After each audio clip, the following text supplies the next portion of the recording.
hambre, olvídate. Seguro que trastorno de alimentación no tiene. Exactamente, y de eso vamos a hablar con la... Mirá qué paradoja, ¿no? Doctora Pirolo, vamos a hablar de trastorno de alimentación y tenemos a un... Me pongo muy seria para hablar de esto, Sí, por porque favor. realmente es un tema muy importante y muy serio, porque sobre todo últimos estudios han dado cuenta que el trastorno de alimentación no solamente tiene que ver con lo alimentario, sino que a pesar de que no se entienda demasiado, el trasfondo que tiene el trastorno de alimentación no tiene nada que ver con la comida, sino que es una patología que tiene la persona, que tiene una incidencia que tiene que ver con la herencia, que tiene que ver con una situación de vida, con un momento que va más allá de la comida. La comida es lo que desencadena lo que a la persona le está pasando. Ajá. Para que esto no empiece a ocurrir, estudios también demostraron que cuando los chicos empiezan con las primeras alimentaciones, a eso de los 6 meses, donde empiezan a incorporar alimento, es importante que los padres le den de probar todo y que no... que insistan sobre esa comida, porque muchas veces lo que pasa es que al principio se quedan con lo que al chico le gusta y no insisten sobre aquello que al nene no le gusta, porque tienen miedo que el nene no coma. Entonces, está sabido, y ahí abro el juego, que para que a un niño le empiece a gustar algo que normalmente no le gusta, tiene que probarlo por lo menos 10 veces. Exacto, y muchas veces lo que pasa también es que en esa variedad de comida tiene que ver lo que comen los padres. Muchas veces porque no le gusta al papá o a la mamá determinada comida, no se los ofrecemos a los chicos y no les estamos abriendo el juego a ellos, a una mayor variedad. Digamos, conozco padres que no les gustan las verduras, por ejemplo. Entonces no le cocinan verduras a sus hijos. Y esto es tremendo, porque estás creándole un hábito alimentario no saludable al no incorporar, por ejemplo, verduras, determinadas verduras, no vamos a ser tan tajantes, ¿no? Claro, Pero, y eso después termina siendo mella en un momento como puede ser.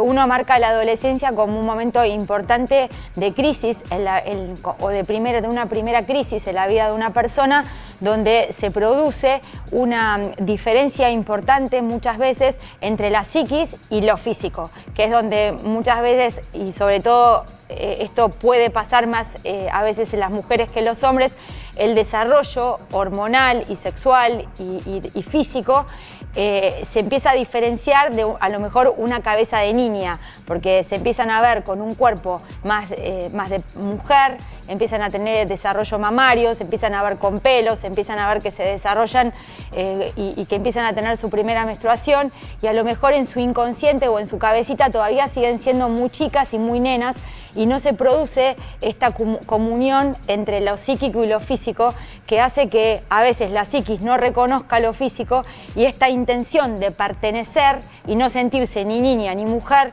hace que a través de ese camino de reencontrarse con una figura o con una imagen o con un lugar, empiecen a ver estos trastornos alimentarios que no tienen que ver con la comida, sino que tienen que ver con el agradar, con el encontrar un lugar, ya sea entre los pares o en su familia, el sentirse buenos en algo, en la aceptación.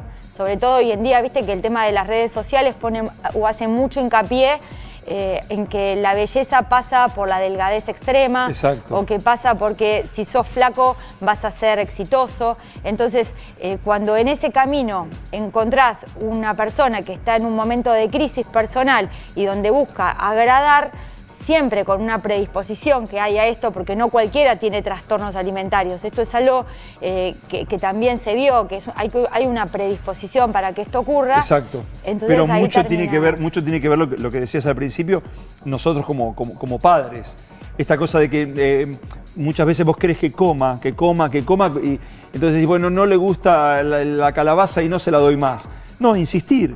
Disfrazarlo. Entonces, un día hiciste, en vez de puré de calabaza, hiciste ravioles de calabaza y quizás los coma y empieza a sentir ese gusto que, esto que decías vos, al menos 10 veces debes probar un alimento o hacérselo probar para que se dé cuenta de que le gusta o no le gusta. Cuando los chicos son chicos, valga la redundancia, uno tiene que insistir en dos cosas. En esto que hablábamos recién de intentar que prueben todo y también de hacerles notar en qué momento tienen hambre y no que coman cuando tienen distintos momentos, cuando sienten distintos momentos emocionales. Por ejemplo, muchas veces ahora durante la cuarentena ha pasado, y me ha pasado a mí incluso en mi casa, que terminan de comer y a las 2 horas empieza: mamá, tengo hambre. Pará, le digo. Menos de las 2 horas, la media hora. Media hora, pará. ¿Tenés hambre o estás aburrido? No, en realidad estoy aburrido. Bueno, entonces no le pongas el nombre de hambre al aburrimiento. No tapemos emociones con la comida. Después, por ejemplo, cuando vos desde chico lográs que el niño identifique si realmente está comiendo por hambre o está comiendo porque está tapando distintas situaciones, eso también ayuda en la parte preventiva. Después, una vez que este trastorno esté instalado, es mucho más complejo que el alimentario solamente. Por esto que te decía que tanto la anorexia, que es aquella persona que deja de comer y que incluso se sigue viendo gordo aunque esté muy flaco, e incluso tenga un 15% menos del peso que se espera para la edad y para el peso, para la altura, digamos, que tiene en ese momento, y vos no podés convencer a esa persona que realmente está demasiado delgado y se sigue viendo gordo y sigue insistiendo en que aquella persona que le quiere dar de comer y lo quiere alimentar le está generando un daño. Es muy difícil revertir la cabeza de una persona que siente que el descender de peso todo el tiempo y el verse flaco es algo que lo consideran como un logro y como algo realmente positivo.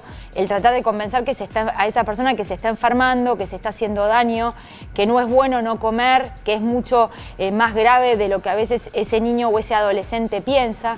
Y por otro lado también tenemos al bulímico, que es aquel que mezcla atracones o sea, por momentos no come y por momentos compensa con grandes atracones, o que puede incluso llegar para poder sacar lo que comió, buscarlo a través de laxantes, de diuréticos, de exceso de actividad física, como un poco intentando, uno compensa, digamos, come, pero compensa la actividad para bajar de peso.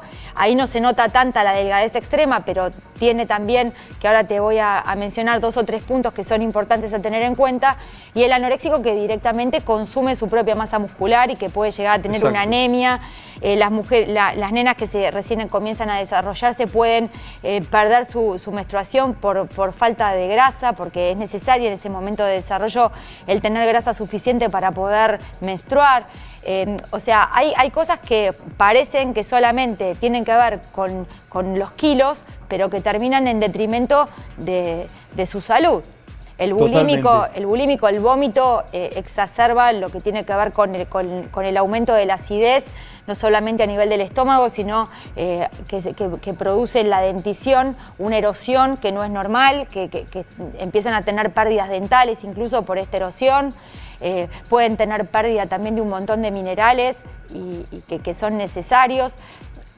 ¿A qué quiero decir esto? Que uno también le tiene que marcar a este niño o a esta niña que es grave, ¿viste? Que no es una cosa, que no es un dato menor. Y por eso el tratamiento es un tratamiento que no es solamente del nutricionista, del clínico, sino que tiene que abarcar un equipo disciplinario que es el médico clínico, el nutricionista, la psicóloga, incluso dependiendo de la gravedad del trastorno, hasta un psiquiatra que lo pueda conducir para ver realmente cuál fue el problema que originó que este niño o esta niña comiencen con estos trastornos de alimentación. Muy bien, muy bien, muy bien, muy clarita como siempre, la doctora Pirolo. Y ahora sí, perdón, doctora, me tengo que ir con ella. Me tengo que ir con ella. Y me pongo de pie, me voy